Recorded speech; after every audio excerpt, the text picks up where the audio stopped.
We have begun. Yes. Welcome, everyone. We are delighted, completely delighted to be having this gathering here in New Mexico, it's this morning, and it's many different times around the world. And to be gathering to look at with the eyes of very wise and seasoned anthropologists and open dialoguisticians and students and teachers of open dialogue. And many of you are are attending. I wish we were all together in person in a great big huge circle, but we are in this network together, and particularly and grateful and thankful for all of the panelists, for Chiara and Eric, Enrique and David and Mark and Lauren, who've agreed to be our panelists this morning, and for the reflecting teams, Sabrina and Werner and Onund. Rafaela is in the chat today, and we're grateful, very grateful for you and Hope and Dialogue as being co-sponsors of the town hall, and Shauna O'Callaghan as well, representing as executive director of Open Excellence. So grateful to Madden America also for hosting this event. I'm Louisa Putnam. I am an open dialogue practitioner, and I'm also a family member of my beautiful son, Lucas, who made the journey through the psychiatric system and ended up taking his life. And that inspired me to be doing the work that I'm doing, to have there be other ways of brilliant, wonderful young people who become psychotic reclaiming their lives, which open dialogue is, as we all know, very capable of doing. So, do you want to introduce yourself? Yes, I'm Kermit Cole. I was one of the founding members of Madden America, the Madden America website, of which I'm truly proud, and also do practice with Louisa Open Dialogue and seek to bring training to the world in whatever ways we can learn to do that. And I'd like to say that there's something different about this space that we are trying to create here today and in this sequence of meetings, which is that we don't try to fill the space. We don't try to, Louisa and I do not drive the conversation. We try to create an open space in the spirit of, dialogical sessions, open dialogue meetings, in which people can feel safe to really explore what they're trying to say, how they feel about what they have found themselves saying, and leave space in between speaking to allow that to, deepen and then, produce the next thing. And then, so what that means is, as you may hear a lot of silence, ironically, you may, and that's not an accident. That's a feature, not a bug. It's an invitation. Yeah, and in that space and time, those in the chat sessions, so in the chat room, will interact and talk, and so we're all free to really speak when we can look deep inside and find the right next thing to say, rather than be in a kind of a race to be the next one to speak. So it's a very different kind of space.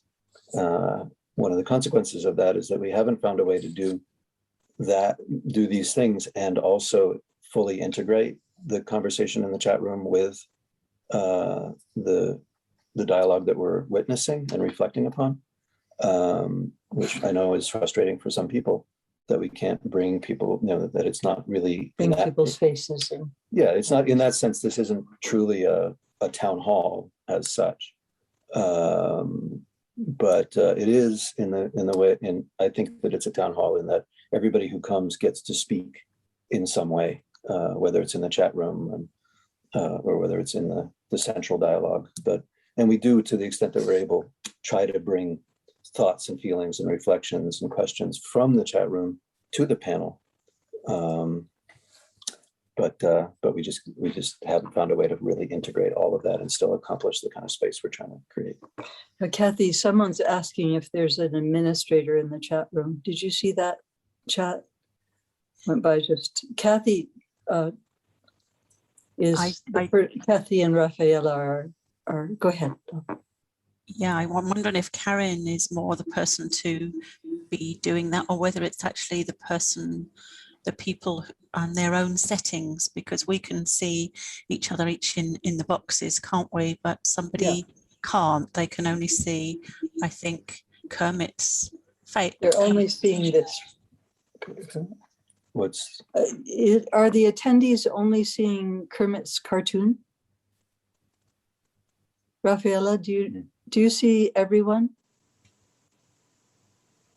Yes. Okay. Yes. People are not seeing people's faces. Karen, can you help with that? that maybe each person's individual Oh, setting. some people can. I believe. Oh, some. Okay. Jane may, two things. I believe Jane may be on just come up in the chat, might be on an iPad and an iPhone. Oh, okay. Yeah, if you can. If you put it on gallery view, everyone, then you'll see the full panel. Hello, Tara. But also, if you go into the more and go to the webinar settings, there's a choice for whether it shows non-video panelists or not. And so you want to unclick that so that it does not show people who are not using their camera. I'm logged in two places. One of them I'm using the camera, one of them I'm not, so that I can monitor the chat and do things like that. Okay, so It might also be possible it might be different at the live stream on Facebook. So I'll post that here as well if people want to try that. yeah. Okay. Karen, are we good? Yeah, I just think the question about integration was more about bringing questions from the chat to the panel. So that I think is the integration. Okay. Yeah. So there is a Q&A that people can put questions in. We don't generally have a lot of time for them, but you're welcome to put them there and they'll be brought to the panel if we can. Also wanted to say that for those that have just come on, that there are 6 people on the panel, and then we have 3 people that are reflecting. Sabine and Werner and Onund will be reflecting. So the panel will start with a conversation. We'll start by introducing themselves. We're so delighted and full of respect that for each of you, those of you that are on the attending and those that are on the panel and reflecting, and the helpers. So please know that. And we'll start with the panelists introducing themselves and the reflecting team also. And then the reflecting team will turn off their cameras and just the panel will speak to each other. And then at a certain point, Kermit and I will ask the reflecting team to come forward and the panelists will turn off their cameras. And that will happen probably about 2 times. And we'll direct questions if we can while the panelists are speaking. I hope that's making sense. And so let us begin. Kermit and I are going to be quiet now. And if you, dear panelists and reflecting team, will introduce yourselves, that would be wonderful. Thank you.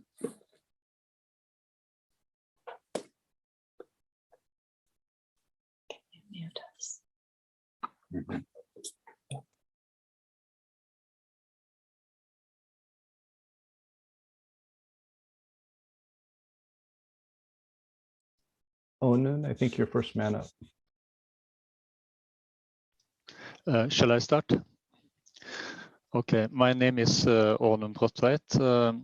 I have a PhD done on experiences with open dialogue in Norway in two, well, within mental health care in two different geographical areas. I have also earlier made a fieldwork in Italy on the Basaglian reform of psychiatry there.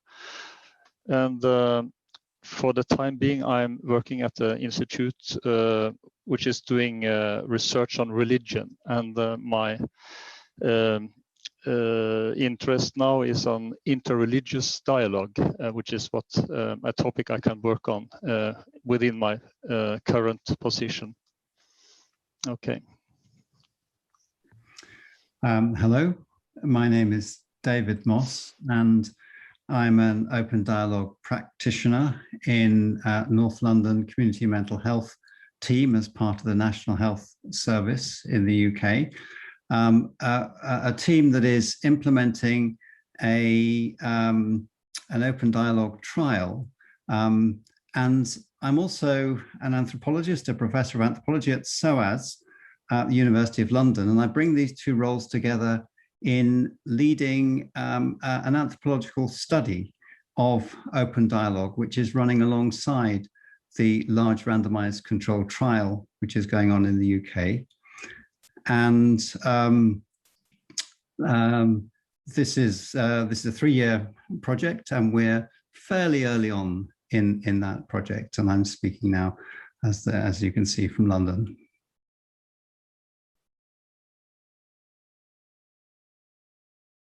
Thank you, David. I'm Enrique Garcia. I'm a researcher at the Medical Anthropology Research Center in Tarragona. I'm working in the implementation of open dialogue here in Spain. I just finished last year the foundation course. Now I'm progressing to the further levels, and also I'm co-coordinating a postgraduate course here in Barcelona on Open Dialogue 1 with Berta Valla and Jaco Sekula. Thank you, Enrique. Thank you for coming.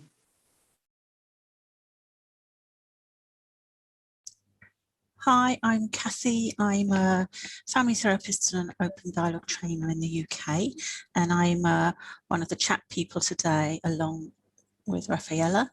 And I just want to thank Ray very much for all the help she's given me to do this, and really just to sort of emphasize the collective wisdom in the whole of this group that are meeting today. So please do put your comments and respond to people in the chat. And also, if you see questions, please do, and you feel moved to respond to them, please do put your responses in the Q&A section, because the panel won't be able to see much of or respond to your questions specifically. So just connect as you feel fit here.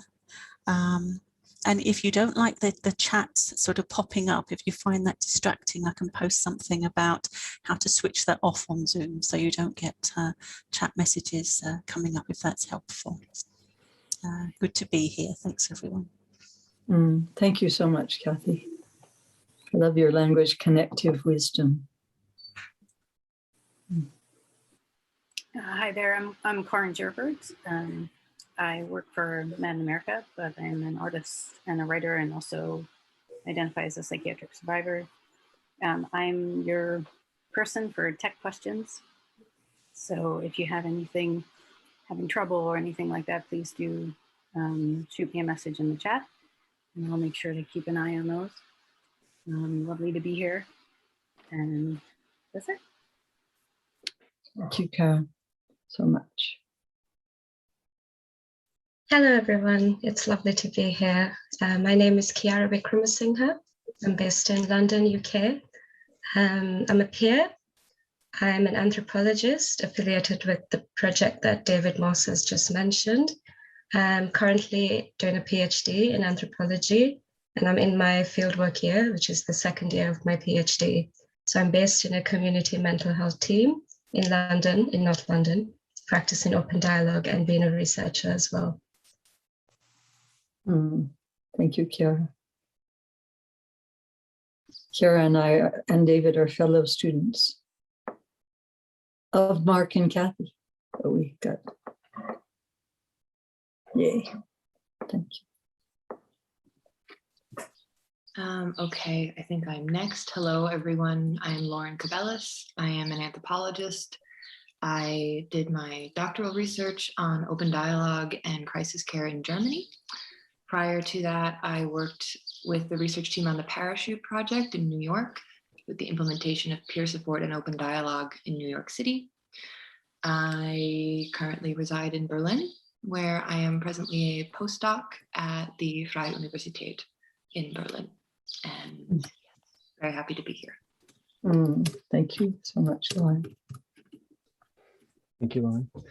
Welcome, everybody, all of you who are joining us. My name is Mark. I've had the privilege of teaching and researching open dialogue for about the past 15 years. I'm an assistant professor at the Norwegian University of Science and Technology, but spend a lot of my time here in the UK and in Oxford. I'm part of the Odessi team and teach peer-supported open dialogue together with Kathy and a wonderful group of trainers. I also teach mindfulness, which we're also integrating into important aspect of open dialogue. And it's wonderful to be here. Thank you.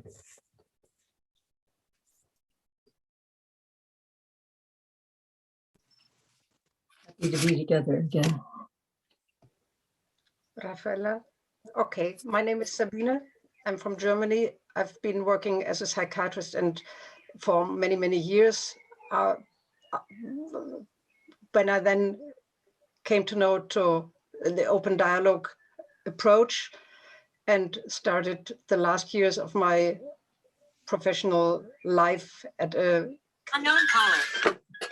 hospital in Berlin, trying to implement as much elements of the open dialogue approach as possible into the daily work there. And I resigned from the hospital 3 years ago. And now when I'm working as an open dialogue trainer. And I feel really honored to be asked by Louisa and Kermit to be part of this very nice meeting today.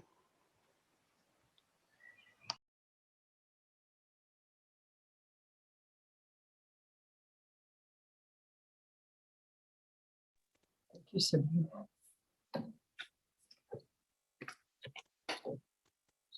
Should it be Joanna or me?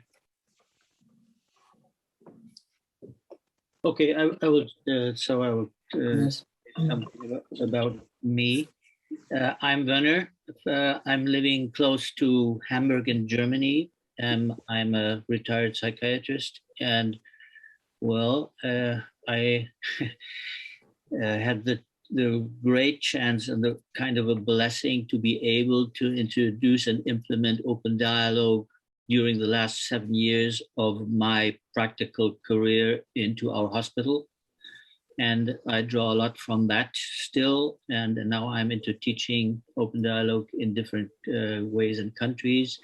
And well, as I'm getting older, I feel also more and more as an observer. And this is why I like to be in the reflecting team now, to get to listen to what the ideas are about the topic we're talking about. Thank you.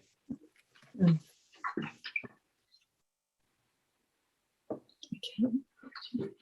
Oh, thank you so much, Werner. We had the joy of having Werner come and do a year-long training intermittently here in Santa Fe. It was a big gift to us. Thank you all. We're so happy, and so now that you are all here and we are all together, and now Werner and Sabine and Onun, if you could, and Karen, if you could turn off your videos, that would be great. And Kathy. We turn off pause. Yeah.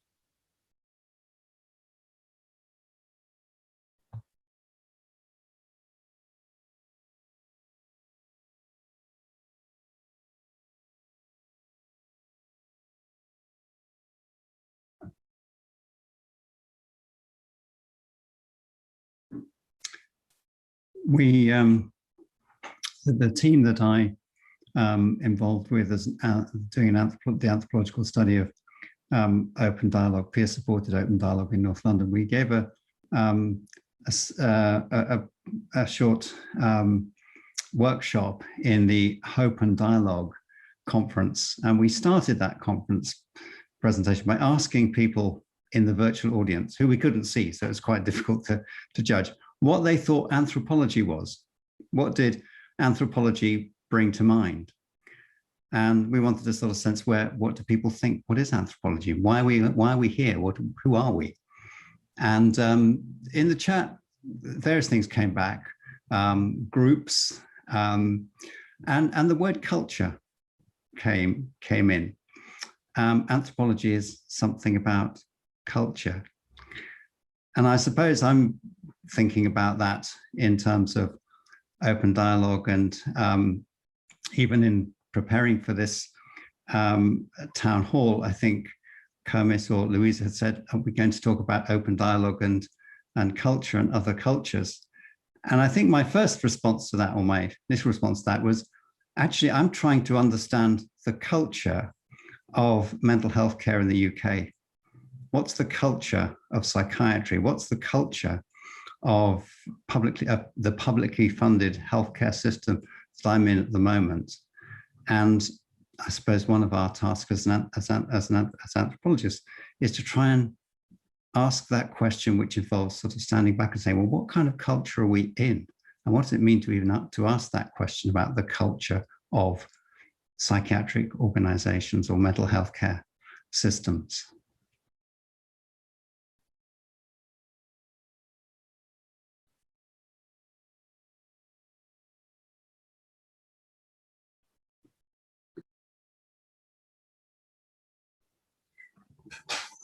Yeah, I was taking a look at the comments that are streaming now from the audience. Michael Hoffman just said, sorry if I'm not supposed to say names, just that the dialogue started with Socrates, and I also think that the taste of hemlock is still in our mouths, that there are things in this culture that maybe even in a theological way are out of limits. So this is something that psychiatry is just imposing these limits, treating people that is suffering, obviously, but also saying what is normal, what is not. So as anthropologists, I think that this is the long view that we can have other cultures, obviously. My background is in evolutionary anthropology. I come from, traveling around, studying different fields. I stumbled upon philosophy, neuroscience. So basically, I have been through many of the cognitive sciences, and I just focus on anthropology. And yeah, I see that the culture, we can and we should focus on why the culture is behaving like it is, our own. And also, we can bring the support of the hard sciences, supporting that dialogue, understanding, listening to each other. It makes people feel better. It's what they need to heal. So this is something that anthropologists, biological anthropology can bring to the table as well, in my opinion.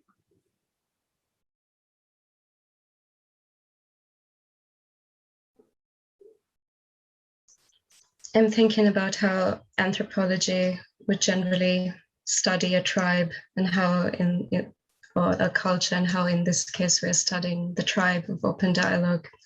But I also think of all these like other sub-tribes that I'm part of. So like the anthropologist training as open dialogue practitioners, and with David and I and our team have become embedded in this pod team, a peer-supported open dialogue team, trying to see what this open dialogue tribe is like. But then we are our own sort of anthropology tribe as well, doing something quite unique that hasn't really been done before.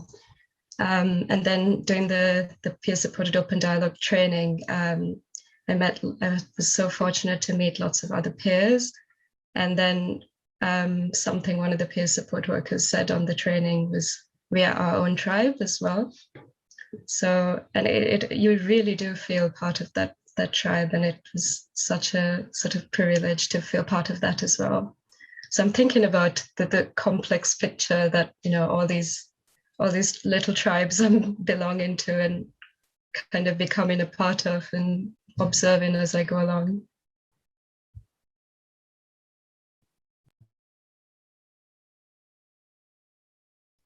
Thank you, Kiara.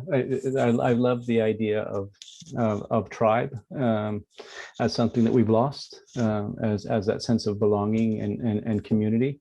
And it reminds me of a wonderful person, Carolyn Atneve, who was actually born the 2nd of July, 1920. So she would have been 101 years old today. She was a First Nations member of the Dakota tribe. And she, together with Ross Speck, helped develop social network therapy. And we also know that social network is a concept originally coming from anthropology. And what her work as a psychologist and a social worker was to help First Nations people that had been through genocide in the United States and put on reservations. And she said, what we need to do is get back to our traditional tribal ways of collective healing. So retribalization became an important part of social network therapy for her.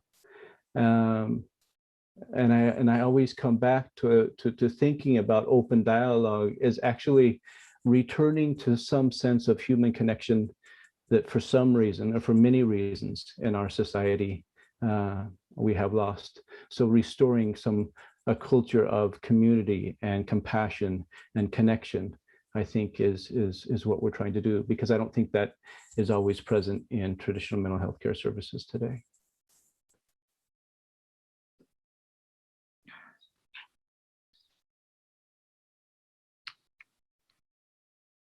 I find myself still thinking about David's sort of opening question with regards to what it is anthropologists do and what it is the sort of objective of cultural study is. And one of the things that I have spent a lot of time thinking about in the different contexts in which I've worked with open dialogue is not just the culture of the sort of local mental health system, but also open dialogue as its own sort of cultural framework. And Chiara also said something to this end.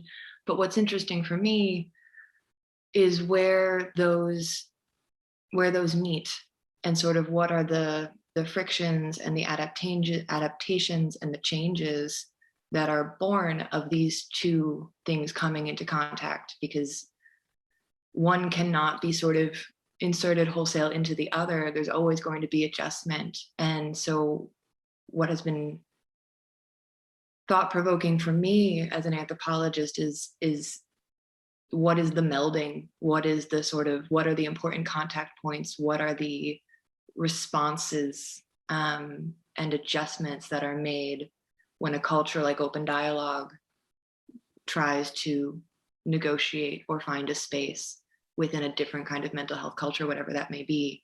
And so there's this dynamic that for me is kind of an important focus when we ask these questions.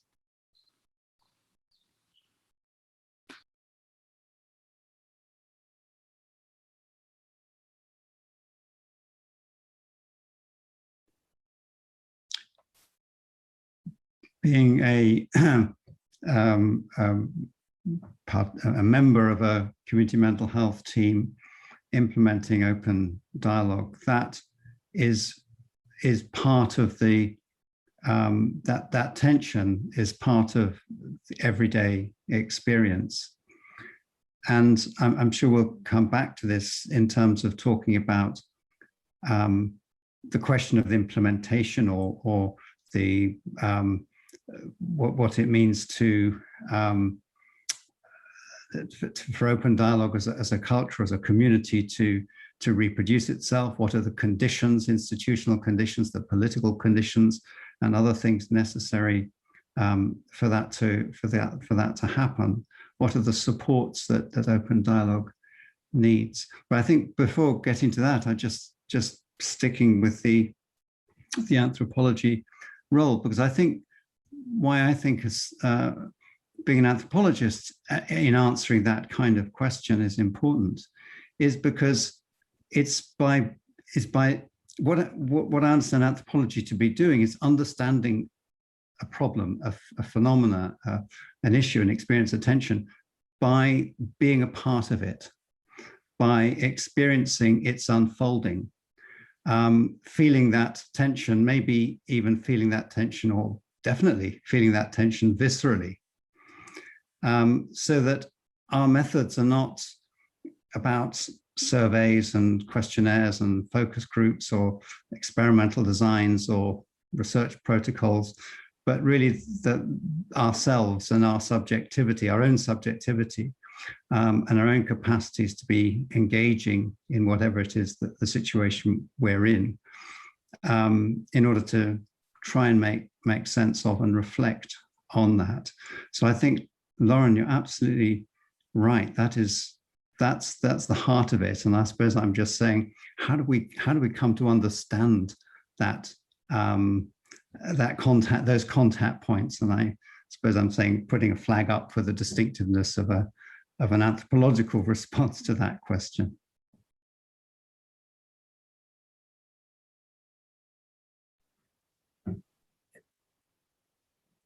I want to just mention that anthropologists, we are also able to be participants, like observers and participants in the biological labs. That's my experience doing the kind of research, because we are the biological side of anthropology, that it's the physical and biological, the study of human as a word also includes that, and we do that, anthropologists. Sometimes we split and there is only ones that do the one thing, the others are not. What I say is that having the chance of being in a lab and observing the prejudices that are creating the psychiatric system that we live in, that the individual is the one that has the problem, it's genetic in nature, etc. This is like the fundamentals of the approaches that ensure later that follow the pills, the isolation in the words, etc. When the research shows, and we are aware of that the social determinants, the isolation, the lack of community, the poverty, also all these things are there, and they know. I mean, it is known. It just, you have to put the pieces together and say why the power is only in the biological, and why we cannot see the whole picture and act on the things that really are going to change and take the root of the problem out. So anthropologists are in a very privileged position in the sense that we can observe everything, we can participate, we can see and study humanity. Even if you are humans, we are here observing and try to at least do something.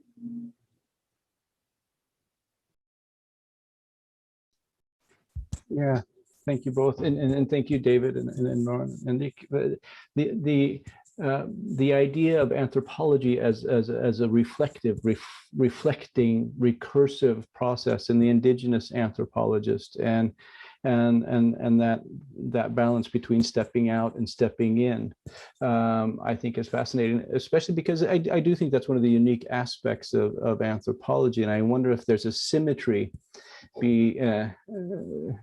those of you who are both open dialogue practitioners and anthropologists, is there a symmetry between the experiential near, the deep understanding and the thick description of anthropology, and that same aspect of living with and being present with another person in another network, because that is fundamental to open dialogue.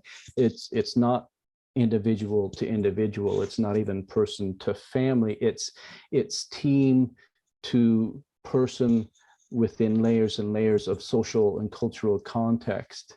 And so it's just your reflections on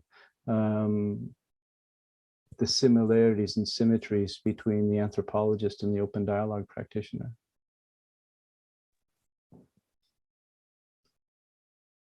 That's a really good point, Mark. I was just thinking about what you were saying about the symmetry between open dialogue and anthropology.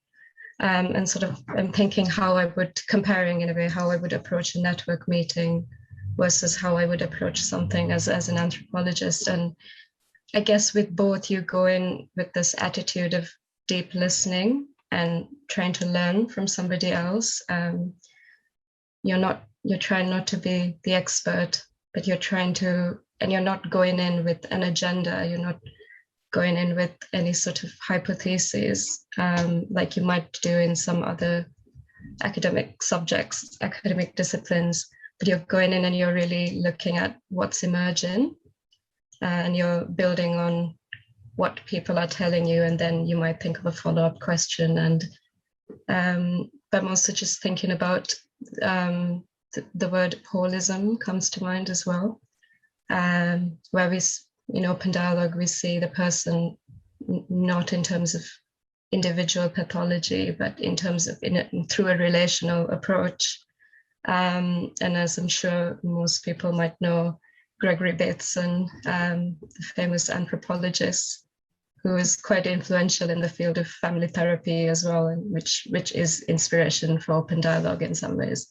And he definitely advocated for looking beyond the individual mind but putting that mind in its entire context. So there are some points during my fieldwork where I don't know whether I'm being an open dialogue practitioner or an anthropologist, because they're quite symmetrical, but then it is important to step back as well, have maybe some breaks from the field, and then really step out, zoom out, and apply a more analytical or interpretive framework to what's happening. I'm aware Lauren hasn't spoken yet, but also Louisa's come back. So.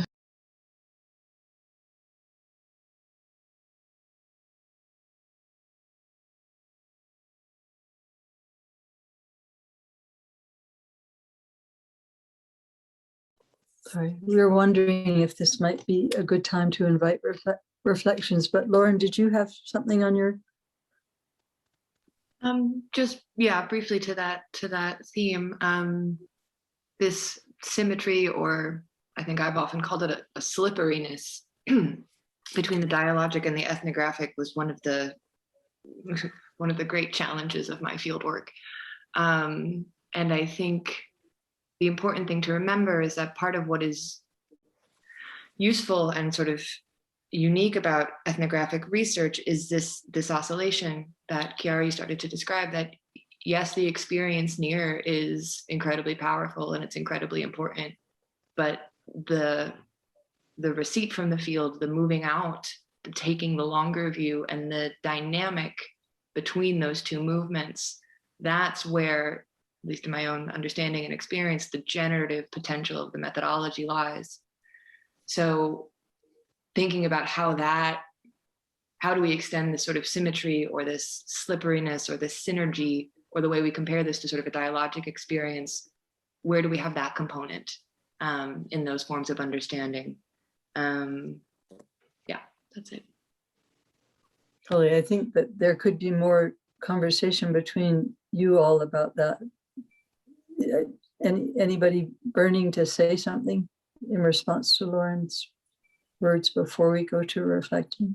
Can I just say one thing quickly, because I completely understand this idea of slipperiness and what Chiara was saying about not knowing quite where you stand. But I suppose one thing I've learned, and this is perhaps as a many decades long anthropologist, but a relatively recent open dialogue practitioner, is what I've had to unlearn.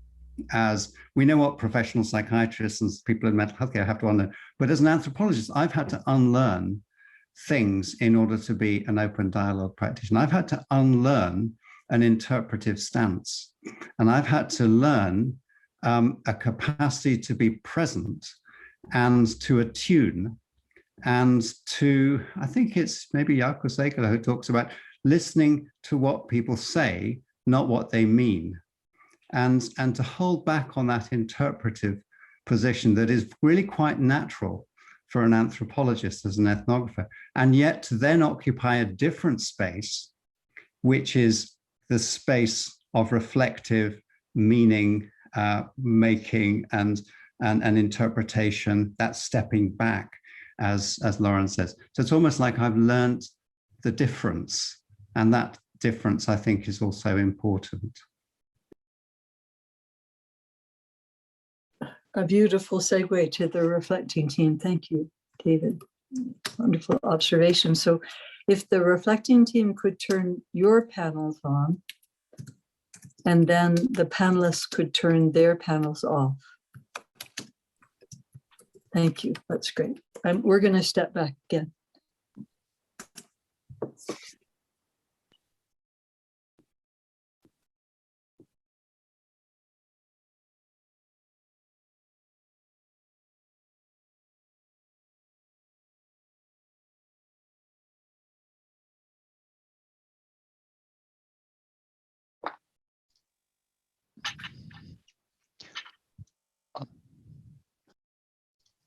Werner, you can start. Okay, I would like to start because there's still something on my mind by what David said at last, how much we have to unlearn to be able to become an OD practitioner. And this is something that moves me for a long time, because well, there's so many mind maps we have, so many things that's not easy to forget about or to change. And something else that made me thinking more was what Chiara said about the tribal situation, about that we're all part of tribes, and that's yes, well, how can the tribes be in a dialogue together? What do we need to be aware that we're all kind of in this different kind of tribes to learn this, or you can call it cultures or tribes or groups, or and this is also something to well, maybe connected with this unlearning, and to be more open to listen things as well, openness as the idea that well, we can only be open where the map ends, where our mind map ends, our ideas. We can agree that we don't know.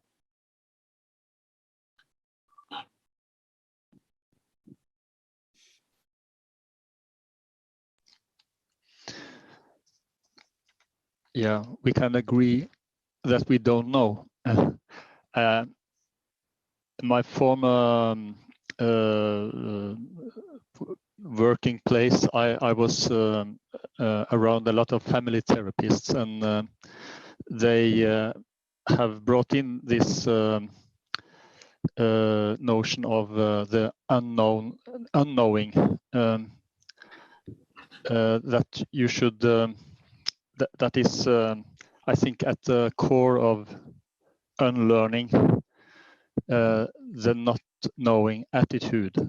And I think anthropologists also might learn from that approach to, as Mark said, listen to what is said, not to what you think they are meaning. That is a good attitude, I think. And also, well, we are not only listening, we are also, as anthropologists, observing and participating. So it is this openness is, I think, it is something that you have to train to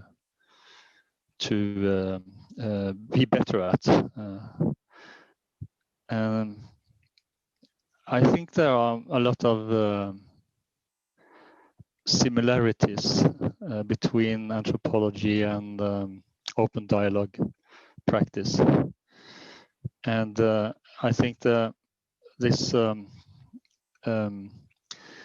both the what I would call the explorative approach, the openness, but also what Lauren was, I think, was hinting at the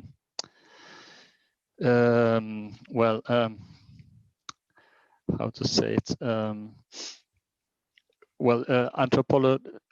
Anthropologists often move out and then start to interpret our data and find and construct meanings.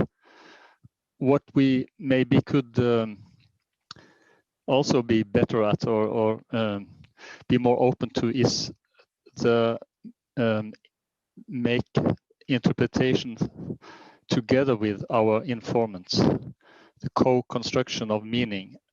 I think there are traditions which are calling the narrative method are exploring this kind of meaning production, or as a scholar, not only as a narrative therapist, but as a scholar, you can also explore this way of interpreting the data together with informants.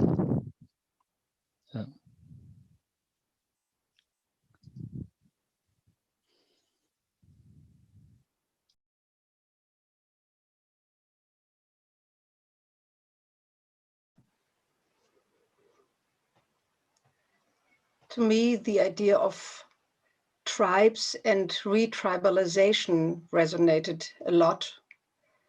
And then while listening to the description of the position of an open dialogue person or an anthropologist, I kind of, well, felt doing open dialogue myself, I started to feel something like an invitation to be maybe part of or member of the tribe of anthropologists as well, because I like the kind of, they spoke about symmetries. I think about the word of parallel structures or issues, and this fluid idea of being part of very different tribes, as Chiara spoke about, is something I like to think about as well.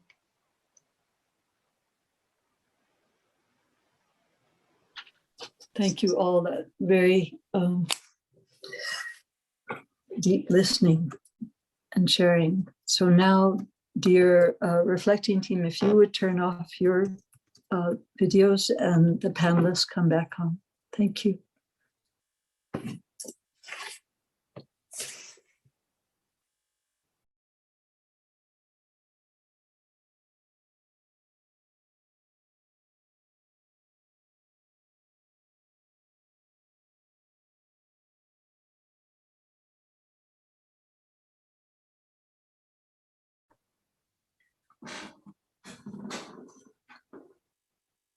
This term, the informant, when talking about our work as anthropologists and researchers, it always strikes me, but it reminds me of a part of anthropological work that was commanded by the colonial powers to understand the tribes before going there and conquering them, or just extracting whatever they wanted to, or in the context of world wars, that they wanted to understand the culture just to influence it, etc. This is something I believe that anthropology is moving away from and wants to embrace, like a co-research community, being part of that community, feeling what the community really needs, wants. And this is the agenda, if there is any, just to feel the whys and hows and be there to help them, not to just be there because you want to publish a paper. You're there because somebody's paying you to listen and report back. These kind of things hopefully are just a distant memory. So yeah, this is something at least I keep close to my heart when I try to do the research. Yeah.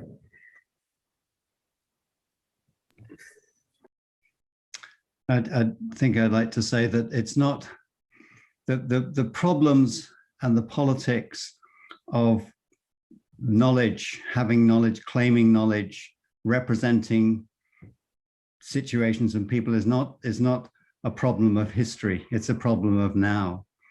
And I think as anthropologists, we perhaps have always been, but need particularly to think about what it means, particularly when it comes to writing, to representing, to producing knowledge about situations. What on what basis and with what claim does an anthropologist write about a situation or an experience, and how to make that process of knowledge making truly collaborative, participative, to engage and involve and allow the many different voices that are involved, to make anthropology itself polyphonous. And I think that's another thing that we can learn as anthropology moves forward, learn from principles of open dialogue. We're having an interesting experiment in our own work that Chiara mentioned, where we work as a team that brings into that team different positions, people with lived experience of the mental health care, people, including myself, who've been carers, and of people who've suffered mental health crises, and psychiatrists, psychologists, and how we can work with many different voices and be alongside and with those who are our participants, who are receiving and are a part of the people at the center of those at the center of concern with open dialogue. I think it's a question that one should never stop asking, where power lies in the process of knowledge making.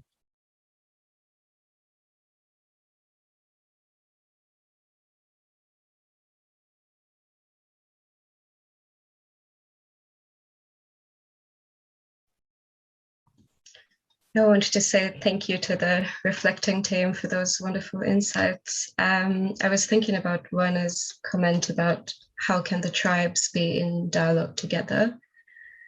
And that got me thinking about what tribe I felt most a part of out of the very many hats I wear. And I just kept coming back to, well, I definitely wear towards my peer identity the most. And that is the tribe I feel the most belonging to. And on top of which all my other identities pile up, I suppose. And then I was thinking about Onun's comment about the not having how to cultivate this not knowing attitude, and how as researchers, we're so interpretively switched on that it's difficult to switch off that side. And then in a way I was thinking I'm quite fortunate that I started learning to practice open dialogue and learning anthropology around the same time. So in some ways there's been less unlearning than an experienced anthropologist like David was talking about, those levels of, that unlearning process he had to undergo. But I was also thinking in network meetings, because I have no professional identity to fall back on. Initially, I felt quite insecure about that. Oh, I've just got my lived experience. I don't have a professional identity to offer interpretations or any other kind of expertise. And initially I was a bit insecure about that, but over time I realized that it made it a lot easier to have that not knowing approach, because you go into a network meeting, you're just meeting people where they're at, and they're sitting in the seat that you've been a number of years ago, and that's kind of all I'm bringing, but it's kind of a different stance, I guess.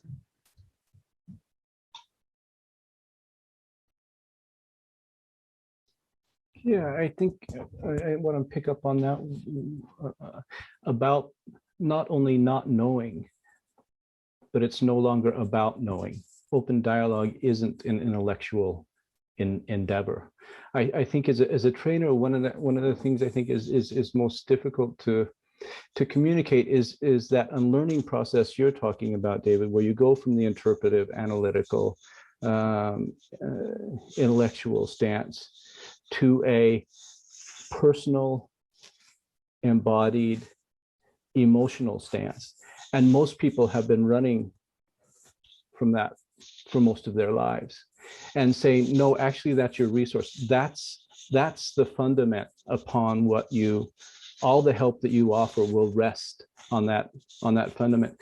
And so encouraging people to develop a mindfulness practice, a mindful movement practice, if it's yoga or Tai Chi or something else, to reacquaint themselves with their bodies, to allow themselves to feel and reflect on their own suffering, their own pain, their own discomfort, and be able to use that therapeutically. I don't think that's done very much. And so this kind of radical humility that we try and bring into the training, I think is fundamental. And I think it's probably what keeps many practitioners away from open dialogue, because they just don't want to go there, because they have their own traumas, because they are also only human.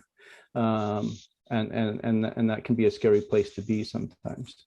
And so I think open dialogue, creating this community is essentially as simple as just allowing our humanity to come out within ourselves and sharing that with others.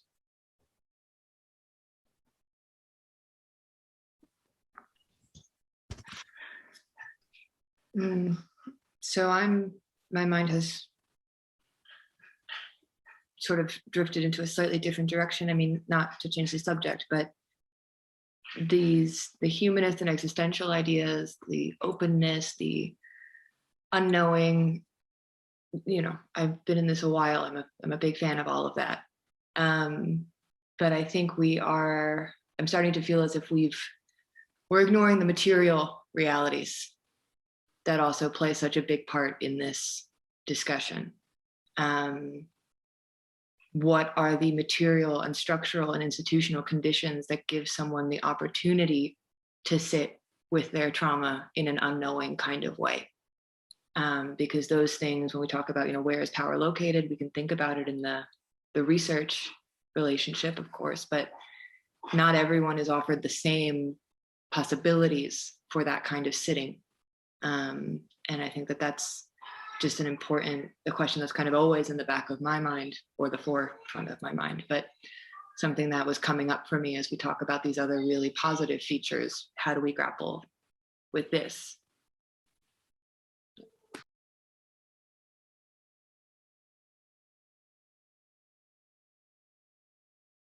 Yeah, thanks, Lauren. And I'm not sure how we do it, but I think they have to be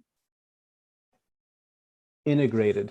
I think the power threat meeting framework is a way that we can talk about experientially near power, but we can also talk about the social determinants. We can talk about historical trauma. We can talk about structural trauma and structural violence and how that has impacted a person's life. And I know Joe Bartholomew is in the chat is asking a lot about peers, and I think peers and peer-supported open dialogue is potentially one of the most important developments of open dialogue is the importance of involving peers at every level of mental health care. And we've talked about open dialogue as a human rights-based perspective. And so in our training, we say it's to be an open dialogue practitioner within the current system, you also need to be an activist. And that creates also some interesting discussions, because just as Gregory Bateson said, we cannot not communicate, we cannot not be political. Everything we do is political, and so politics becomes part of the discussion within the open dialogue training, which I think is really important.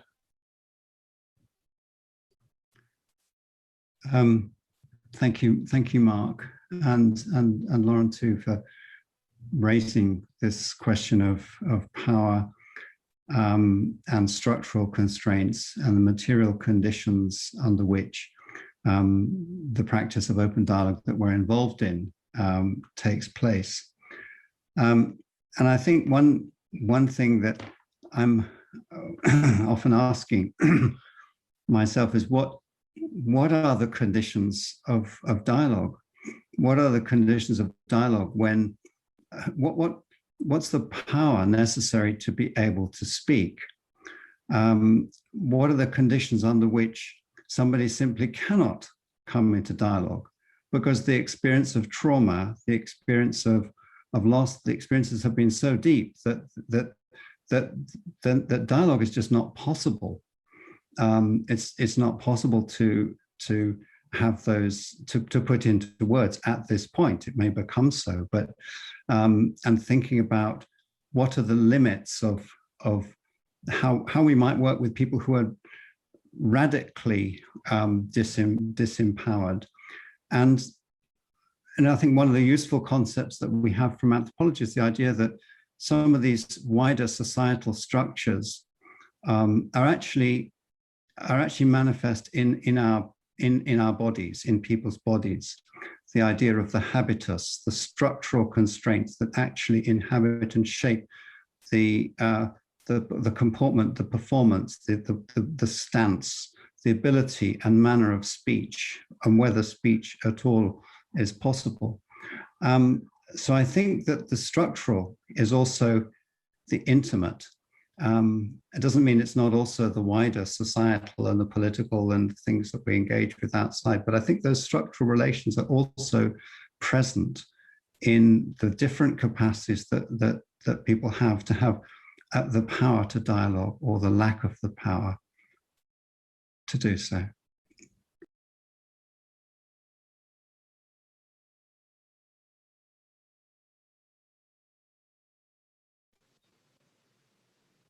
Would this be a good time to go back to the reflectors?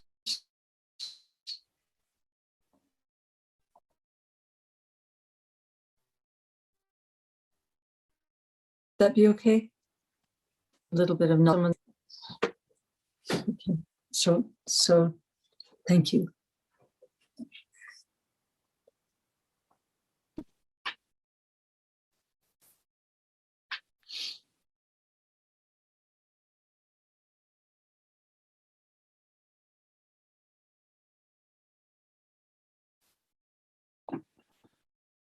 Well, I would like to say something in me kind of woke up when Mark started to talk about bringing in the body. Yes, that it's not what the dialogue is. Our being with other people. For me, this is something I thought, yes, this is not to forget that it's not about words, but it's about our being with others, and we're in a constant dialogue. So that's an important part, and to realize this is has been an important step for me. One more thing, I can't leave the topic of tribe. And I was thinking even more about the idea we're not just part of tribes, but we are also part of churches. And when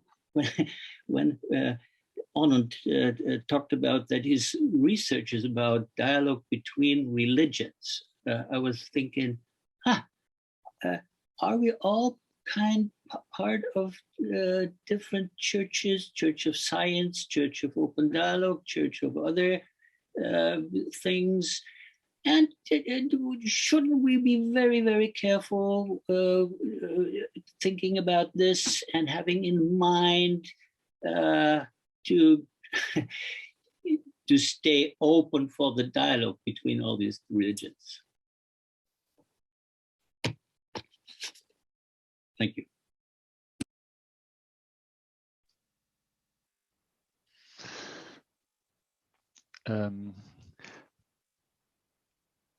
I think, there was a lot of arguments or reflections about power and power relations from all the participants. And it made me think of, my inspiration theoretically from anthropology, at least one important tradition is political anthropology in Africa, done by social anthropologists in the Manchester School in England, in UK. Sorry, and they were studying political alliances, and from these studies developed theories about social networks, which was a breach from former anthropology paying too much, perhaps, weight on the kinship structures. So, I don't know where this will lead me now, but I think power and asymmetric relations, both between different tribes negotiating and between participants in networks meetings, are important to understand better, and this is challenging in many ways. What I believe is a step further is to try to integrate these power relations within the network meeting and force them to accept the rules of the network meeting and open dialogue, and then maybe things can be more clear, or and also be transformed in some way. That was what I was thinking of. Okay, I think I just stopped there.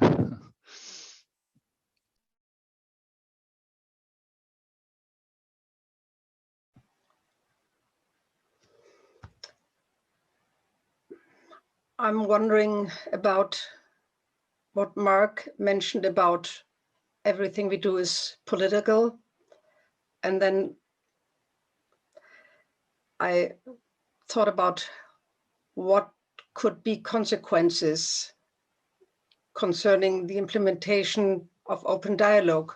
And I was glad that Lauren pointed to, just very shortly, but very decisively in my ears, to many constraints, structural, and I missed the word still, economic constraints, but I think there are so many challenging circumstances which are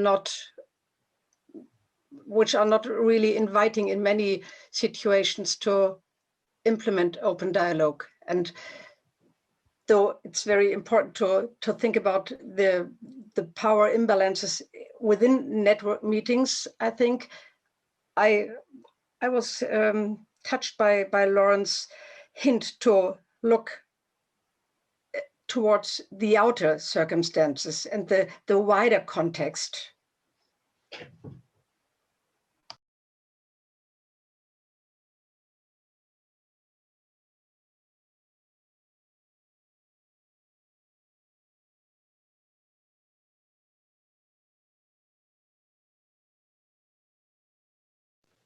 Shall we head back into the panel? Thank you. Thank you, dear reflectors.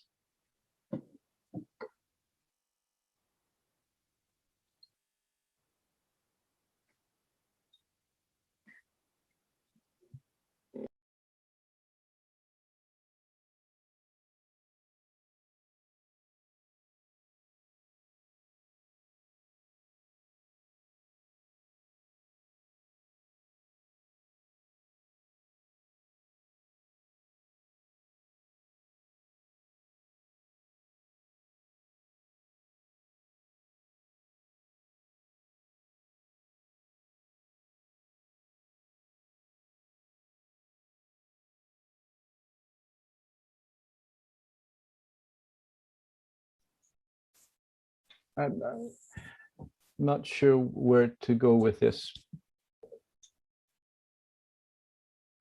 But just to put it out there, one of the reasons I'm so fascinated by open dialogue is that there's something so fundamental about it that it becomes relevant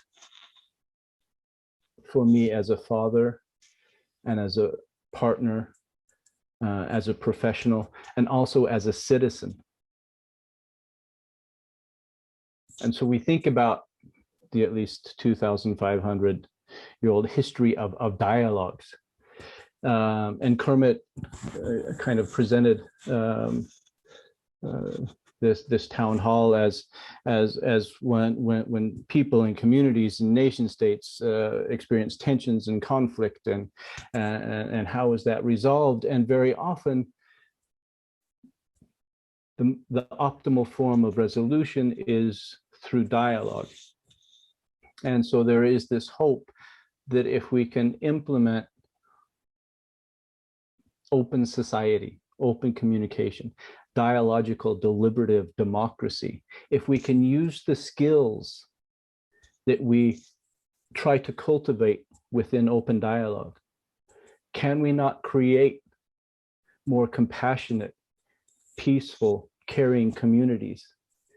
And so I don't spend my time studying an intervention or a technique, but as Jaakko Saikala wrote, as a way of being. And I know that's a huge challenge for a lot of people, but I think for me, it's always been an essential part of open dialogue, that in the last instance, it comes down to dialogue as the embodiment of love, and dialogue as a way of being.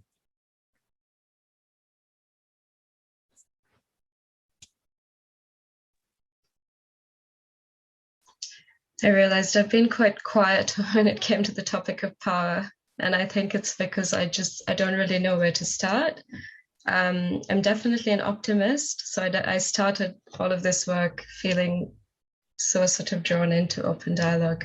And then you hit a few roadblocks along the way.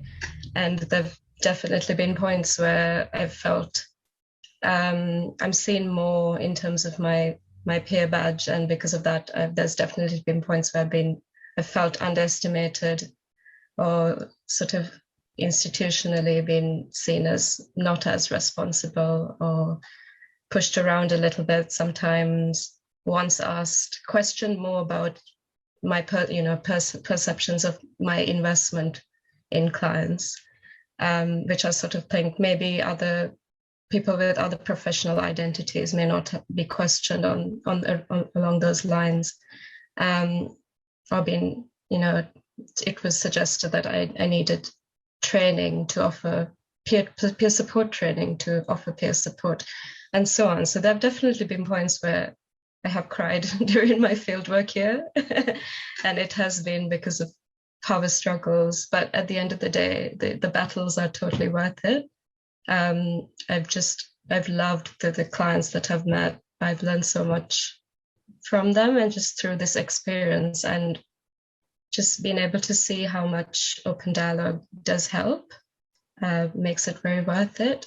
And I think something you were saying, Mark, about the impact of the training, and it really has made me, it has really transformed me in terms of my personal relationships with people as well. It's made me a lot braver in terms of having difficult conversations with people, or actually, yeah, just being more open to that, like taking some positive risks and communicating those. And yeah, so that's just a bit of a personal anecdote, maybe too personal, but I'll leave it there.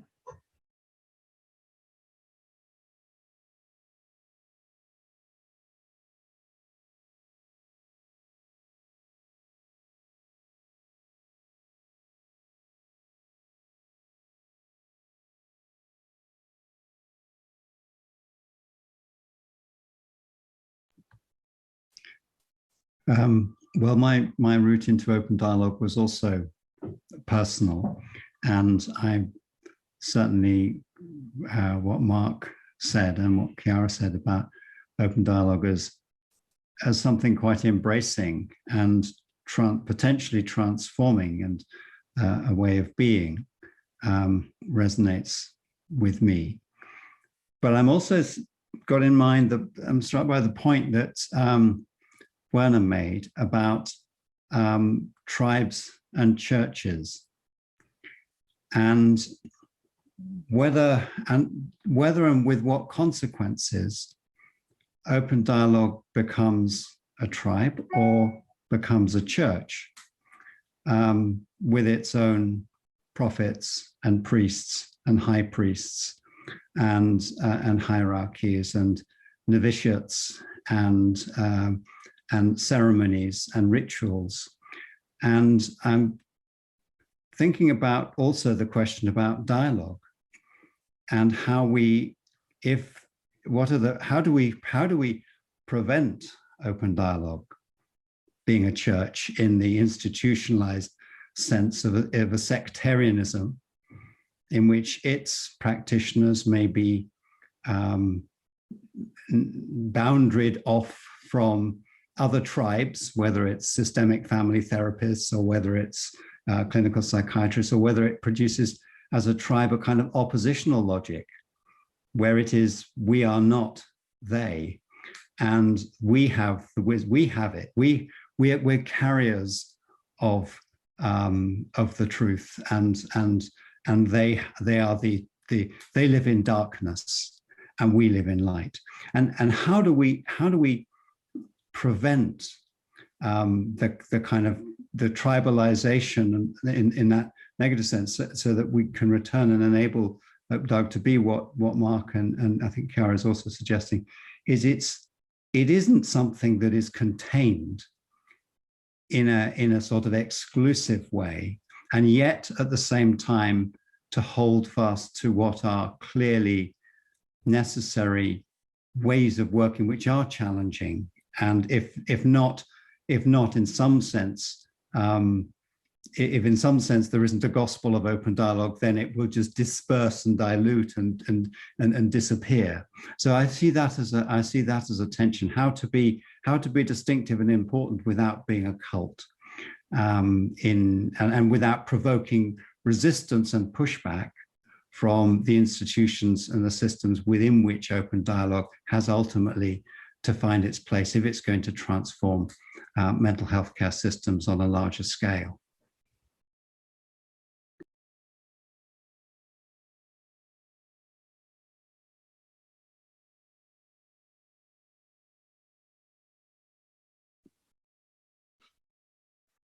I want to say thank you, David, for articulating that as well as you did. I think you helped me understand what some of my own discomforts with this word tribe actually have been over the last hour. Because I think, on one hand, Enrique mentioned earlier sort of the reparative aims of a post-colonial kind of anthropology. the word tribe actually brings a lot of problematic connotations to mind for me, ideas of romanticism and otherness, and I wasn't really sure where to put those feelings. But I think, David, you made some really useful insights and you said them very well. So thank you for helping clarify my thinking around that point.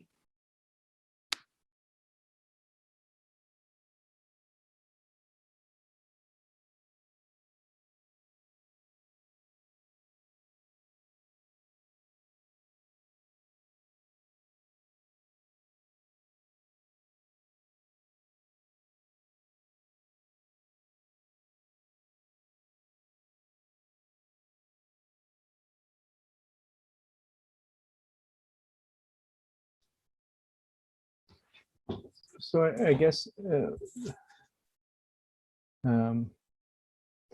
at the risk of being a disciple, I do believe that there are values, perspectives, tendencies that are more open and sustainable. So how do we resist the solidification and reification of open dialogue? By cultivating those values that are already intrinsic to open dialogue. So that sense of radical humility, that sense of unfinalizability that Bakhtin talked about, the sense of heteroglossia, the multiplicity of meanings, the continual reminder of what I'm presenting is only my unique, historicized, socialized perspective, which is extremely limited. And so I can't know what it's like for you to be you, and I would never pretend to be that. And so again, thinking about how can we create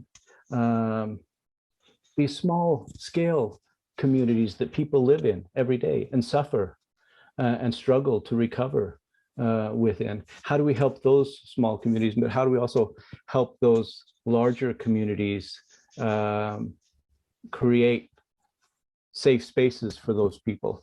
And for me, at least, open dialogue has given me some hope that there are values and perspectives and abilities that I can cultivate that potentially can help not only myself, but the people that I dialogue with every day. And I think that's what gives me hope that open dialogue is worth fighting for to a certain extent.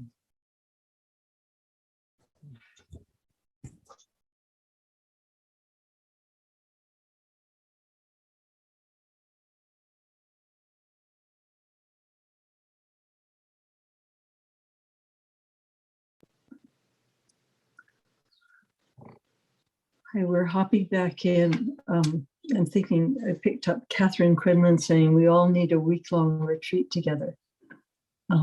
Definitely. In the East, where I come from, of the States, they talk about pemmican as something that indigenous people made out of deer meat and berries, and you have to chew it for a long time. And this has been very pemmican-like for me, this conversation. We have just about 5 minutes left, and I'd love to invite your last thoughts. There are lots of wonderful questions. I'm sorry that we didn't include them, but there have been a lot of conversations back and forth on the chat about questions. But I'd love to just have, can you look that? I'd love to have last thoughts from you, dear participant, dear panelists, and participants in the chat as well.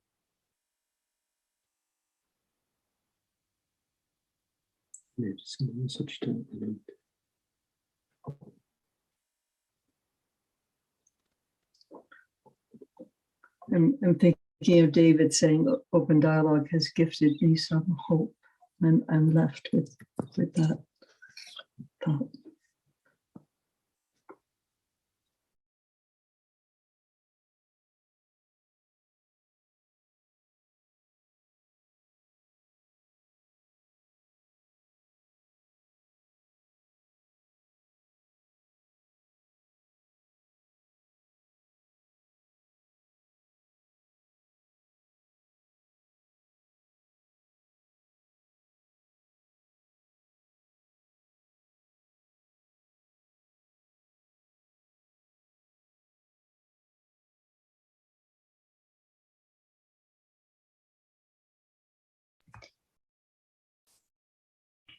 I have many things on my mind, and I'm not sure what to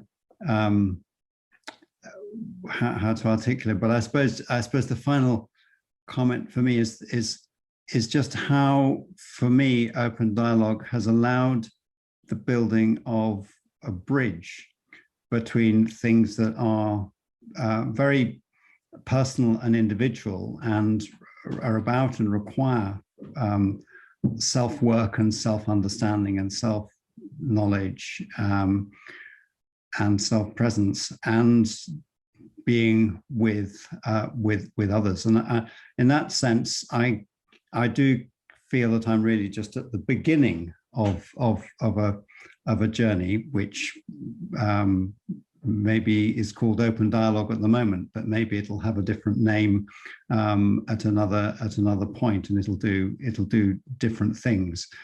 But I think just to emphasize for me that there are connections, and I think connection is another thing. We haven't really talked much about the social network approach that open dialogue encourages, but it is, for me, also all about connections and making connections that wouldn't otherwise be made, and creating a field of living and being which is more connected.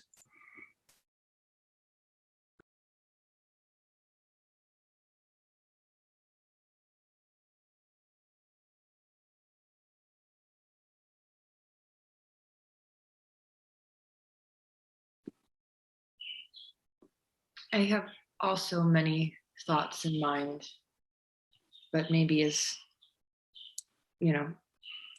with the embracing of a state of unknowing, one of the things I recognize is that my own oscillation between sort of dialogic and ethnographic roles will be ongoing, and it's something that I will negotiate in different contexts at different times with different outcomes, and I'm happy to continue doing so.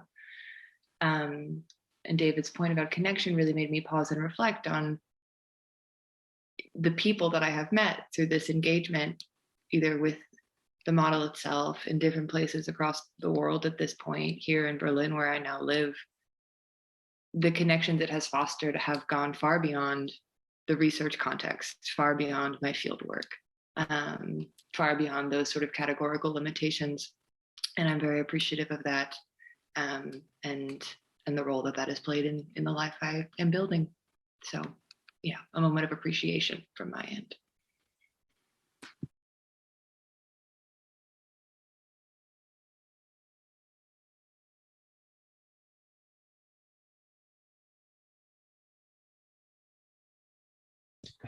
I guess before we end, I just want to acknowledge all the voices that aren't here.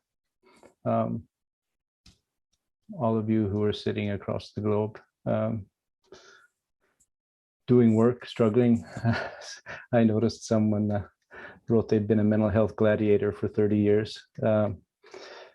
We're all warriors in that sense. It is a struggle. There are forces there that are working to sustain the status quo, and it's not easy. But know that you are part of a community, and thank you for being part of that community. And we do. I think what David said, it's about connecting. So thank you for connecting with us today, and I hope you'll stay connected. There's a meeting in May in Tornio. And then another meeting in Jeseník in the Czech Republic. So for those of you who would like to meet and share, I do think the changes, the transformation we need within mental health care is a civil rights movement. And I do think we need to work together to change the system. So thank you for everything you're doing wherever you are in the world. And thank you for being part of this community. I just wanted to say thank you to Louisa and Kermit for inviting me. I met Louisa over a year ago on Open Dialogue training, and she's one special lady. And this conversation feels like there's so much more to talk about, but it's been really nice to be privy to this. And yeah, thank you, everybody.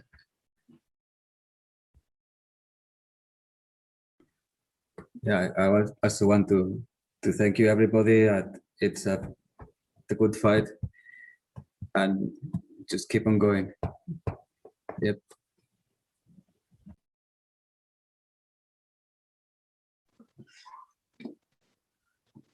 It's a good fight, and we're doing it together. Yeah. Arms across the globe, hearts across the globe. The goal is not to find an end to the dialogue, but to always be beginning. However, we have come to the end of this one. Yeah. Thank you all. Thank you, everybody that came on to listen and to talk with each other in the chat. And thank you, dear panelists. And the reflecting team, could you come back on, please? And Kathy. Thank you. Yeah, thank you all so much. Do you any last words from Sabine and Onund and dear Werner and Kathy?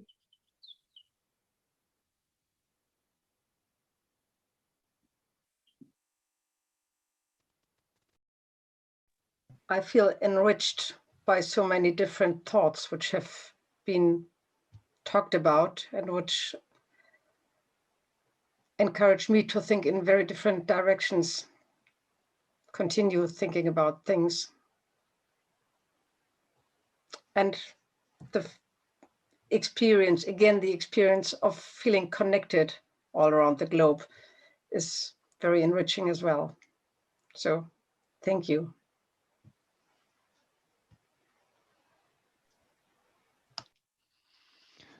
I feel very inspired by this conversation, and I don't have these kind of conversations very often, sadly. So I'm very pleased to be invited to this. And I want to say that I think this, and I know that this dialogical approach is useful and necessary in other fields as well, not only mental health field. So in peace processes and also in societies where people are in fact feeling belonging to different tribes. There are polarization in the society, and religion has a lot to do with this now, sadly enough. So I think other fields can learn from the mental health field and from the experiences with open dialogue in mental health. And that is what I'm very concerned with right now. So thank you. Thank you. Well, there's something in me in the rhythm of with a drum repeating connection. It's connection. This is something that resonates with me now again and again, because this is so crucial for me. Connection. Thank you.